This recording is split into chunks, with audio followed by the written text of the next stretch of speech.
It's 10 months since I started my YouTube channel, and in this behind the scenes video I'm going to give you a quick overview of why I'm doing what I'm doing, my goals, how I plan to get there, and the month by numbers.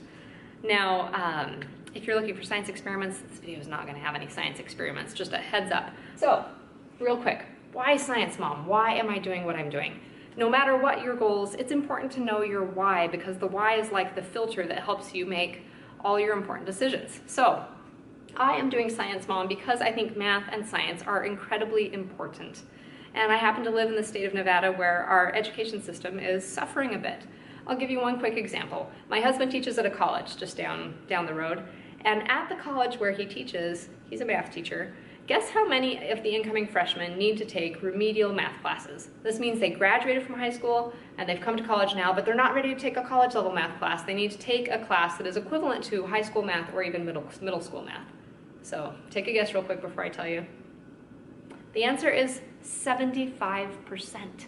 A full 3/4 of the incoming freshmen aren't ready to take college level math. And when they are tested to see what level of remedial math they need to take, the vast majority of them test into the lowest tier. That means that they can't do things like multiply and add fractions, solve a basic equation, unit conversions, sometimes even basic number line stuff. These are 4th and 5th grade math concepts that these students haven't mastered by the time they've come here to college.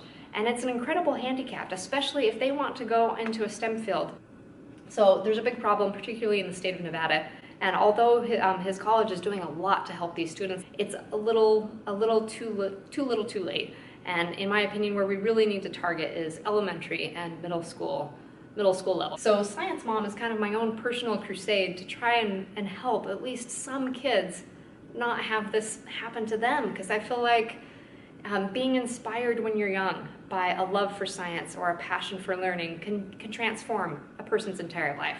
That's one big reason why I started Science Mom. And then the other is that it brings me a lot of joy. I love it.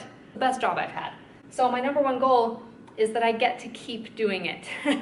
And in order to keep doing it, I need to earn some income. Ideally, my long-term goal is that I'll earn enough that I can hire a team, that I can hire a full-time assistant and some people to help with production and video editing, and I'll be able to produce more content, because I feel like these are all the great ideas I have. This is what I want to do, and this is how much time I have in which to do it.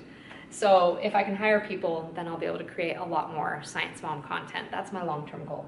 And now the real question is, how do you get there? How do you earn an income on YouTube in particular? Well, there are really just 3 ways to earn income on YouTube as far as I'm concerned. The first is to sell attention to corporations. And that may sound a little bit funny for me to say, but attention is a commodity. And it is one of the most highly sought after commodities in the digital age. It's very valuable. And if you have a lot of attention, whether that's to a blog or to your videos, then you can sell that. And there are a lot of corporations who actively seek out influencers and people who have an audience so that they can run ads or do sponsorship deals. So a lot of YouTubers earn an income this way, and it is potentially a lucrative career, but it's not easy to get up to the level where you can earn income through ads. There are also side effects. For example, if you earn most of your income through YouTube, you are penalized for linking off of YouTube. You will earn less if people watch your video and then link to your website versus if people watch your video and then watch another video on YouTube. So I feel like this conflicts a bit with my interest in science education, because there are a lot of times where I would like to post a video and then say, hey, download this free worksheet that will take the learning a step deeper and will accompany the video. And I don't want to feel like I have a financial incentive not to do that. So I'm hoping that most of my income can come from patrons. I already am very, very fortunate to have 21 wonderful people who donate each month to my Patreon campaign on Patreon, and I really appreciate their support. And I hope that I'll continue to find people through Patreon who would like to be part of the Science Mom team and support this endeavor. And then the last option really is to sell some sort of a product. In my case, I would like to earn an income selling books. Now, let's just pause real quick and appreciate the irony here, because for about 4 years now, I have been active as a writer in the writing community, attending writing conferences and writing books and sending out query letters to literary agents and trying to get published. And I know firsthand that not only is it really difficult to get published, but it's not easy to sell books once you do get published. Simply put, publishing has a supply and demand problem. There are more books produced each year than there are readers to read them. It is not easy to earn an income as an author selling books. But having said that, I think that I've come up with a really good product with these science activity guides. They're kind of a combination of graphic novels, science workbook, and comic book all in one. And so far, they have been doing pretty well, though we're only a month in and it's very limited distribution. I haven't put them up on Amazon yet. And I could probably do 2 more videos just on book sales and my ideas for Patreon and how I want to try and improve the experience that my patrons have supporting me there. But for sake of time, let's just go straight to the month by numbers. So there's September. I did 19 school visits in September. And if you're looking at the videos from last year and you're thinking, hey, how come she's doing less? I'm not doing less visits, the visits have gotten longer. So last year I was only in Boulder City doing visits and they were short 10-minute lessons and I was going class to class. This year I'm doing more assemblies and I've expanded the lessons and they are typically 25 minutes, sometimes up to even an hour. So 19 school visits in October, 0 new patrons. This was the first month since I started my Patreon campaign in December that I had no new patrons. So a bit of a plateau there. I released 4 videos in September. I got 68 new subscribers. The channel had 2,754 views. I earned $303 on Patreon, and I spent $546 in September. You know, some of that went to supplies for Science Mom lessons. Some of that went to shipping costs, mainly things to patrons and to other people. A little bit went to printing, the cost of printing books. And a lot of it went to buying a dewar. I invested in a dewar to hold liquid nitrogen so I can have liquid nitrogen at some of my demonstrations. And they are very expensive. A good sized dewar costs like $300. So there you go. October, I taught 33 lessons as a volunteer in my community in October. Patrons, I actually lost a patron in October. Videos, I produced 1 video. The channel had 54 new subscribers in October and 4,614 views. Earnings were $303 on Patreon. This -1 patron won't come into effect until the next month. That's how Patreon works. And I earned $317 with book sales.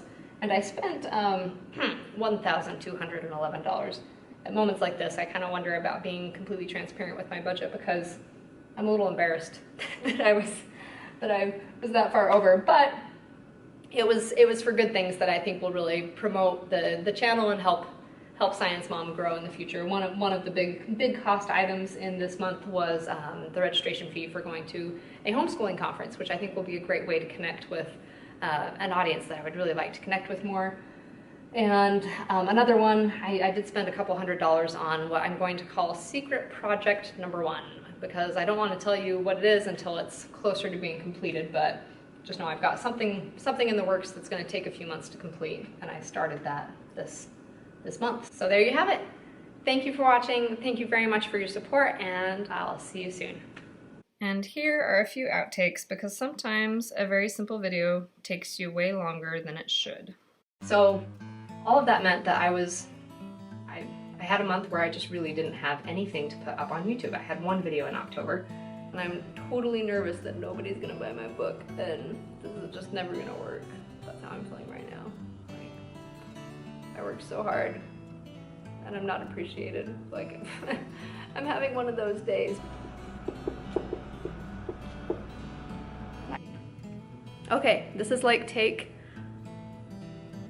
17, maybe, but this is gonna be the one. This is gonna be the one that's gonna work. Yeah, there's no way I'm posting this, but so should have done this in the morning. I was feeling so much better in the morning. Can you tell that I have a cold? I had this dream that like all my patrons were gonna unsubscribe from Patreon because they were so disappointed that I hadn't released any videos, and I'd kind of wake up like, oh no.